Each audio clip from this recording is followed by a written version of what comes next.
সকল কর্মতৎপরতা আমাদের পরিচালিত হবে।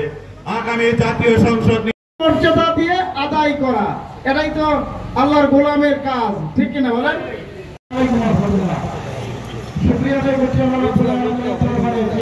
ইসলামকে সুসংগঠিত করার জন্য পাড়া মহল্লায় কমিটির মাধ্যমে মানুষকে দেখাতে চাই ইনসাফপূর্ণ রাষ্ট্র কায়েম হলে মানুষ কতটা।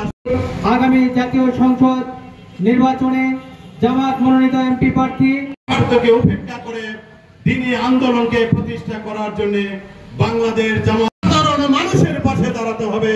জামাত কর্মী মানে সমাজকর্মী, সবাইকে পৌঁছায়। জামাত যদি একবার ব্যর্থ হয় তাহলে আর মানুষের কাছে ইউনিয়ন এদেশের নির্বাচনের স্থানীয় এবং জাতীয় সকল সভাপতি ঘুষও খায়, তাহলে কি আল্লাহর গোলাম হব?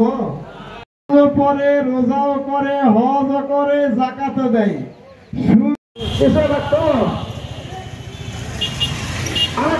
আজকে বোম্বে ইউনিয়নের আমরা অফিস উদ্বোধন করলাম রব্বুল আলামিন। আমাদের এই উপস্থিত সবাইকে তুমি আমাদেরকে কবুল করে নাও আল্লাহ। বাংলাদেশের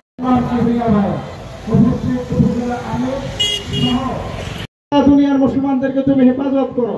রব্বানা তাকাব্বাল মিন্না ইন্নাকা আনতার রহিম। সুবহান রাব্বিকা রাব্বিল ইজ্জাতি আম্মা ইয়াসিফুন, সালামুন আলাল মুরসালিন। কবুল করে নাও আল্লাহ। গোটা দুনিয়ার মুসলমানদের জন্য নির্যাতন চলছে।